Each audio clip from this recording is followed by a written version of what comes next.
December 7ஆம் தேதி GV Prakash அண்ணனோட செலிப்ரேஷன் ஆஃப் லைஃப் அப்படின்னு சொல்லிட்டு மியூசிக் கான்சர்ட் ஒன்று நடக்குது. அதில் அவங்களோட ஒய்ஃப், அதாவது எக்ஸ் ஒய்ஃப், அவங்க சைந்தவி, அவங்களும் அதில் கலந்துக்கிறாங்க. இவங்க 2 பேருக்குமே டிவைஸ் ஆயிடுச்சு அப்படின்னு சொல்லிட்டு நமக்கு எல்லாருக்குமே தெரியும். என்னதான் இவங்க 2 பேருக்குமே டிவைஸ் ஆகியிருந்தாலும் இவங்க அவங்க மேலே குற்றச்சாட்டு எதுவுமே சொல்லலை, அவங்களும் இவங்க மேலே எந்த ஒரு குற்றச்சாட்டுமே சொல்லலை.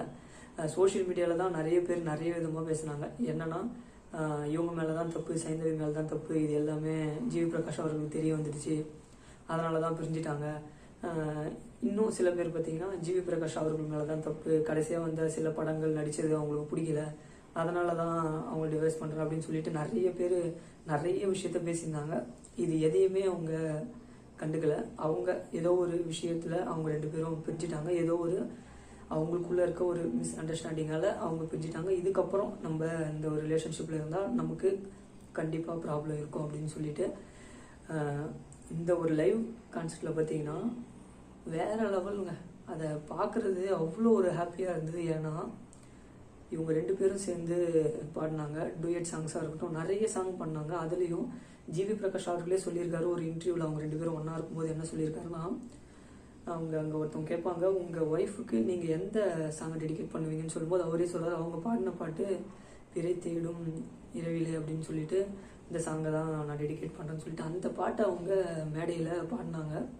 இவரும் கூட சேர்ந்து பாடினார். அதெல்லாம் பார்க்கும்போது நிஜமாகவே வேறு லெவலில் இருந்துச்சு அந்த பாட்டெல்லாம் கேட்கும்போது.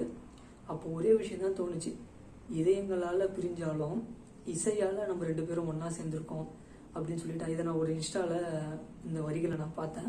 அது உள்ள இன்ஸ்டாகிராமில் போனாலே இந்த ஒரு விஷயந்தான், அவங்க பாடின அந்த பாட்டு தான் இன்ஸ்டாகிராம் ரீல்ஸை தள்ளிக்கிட்டே இருந்தால் இது ஃபுல்லாகவே தான் வந்துக்கிட்டே இருக்குது.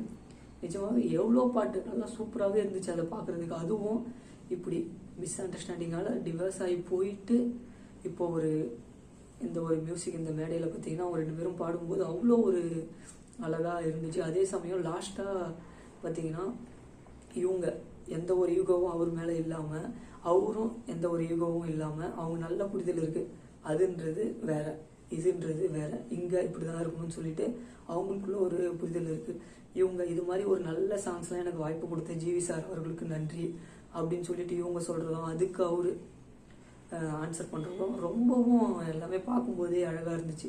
இதுலேருந்து என்ன தெரியுதுன்னா, என்ன தான் சோஷியல் மீடியா நீங்கள் அப்படி பேசிட்டு போங்க, இப்படி பேசிட்டு போங்க, எங்களுக்குள்ளே இருக்க மிஸ் அண்டர்ஸ்டாண்டிங்காக நாங்கள் புரிஞ்சோம், நீங்கள் 1000 சொல்லிட்டு போகலாம் அப்படின்னு சொல்லிட்டு இவங்க பண்ணது எல்லாமே, இப்படி பேசினவங்களுக்கு எல்லாமே டைரெக்டாக அடிக்கிற மாதிரி தான் இருந்துச்சு. இவங்க 2 பேரும் அங்கே பண்ணதுமே ரொம்பவுமே நல்லா இருந்துச்சு. அவங்க அந்த பாடின அந்த பாட்டு எல்லாமே ரொம்பவுமே நல்லா இருந்துச்சு.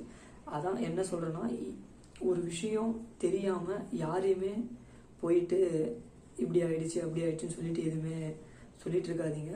அவங்க கரெக்டான ஒரு அண்டர்ஸ்டாண்டிங்கில் தான் இருக்காங்க. நம்ம தான் தேவையில்லாத அவங்கள பற்றி பேசி டைம் வேஸ்ட் பண்ணுறோம்.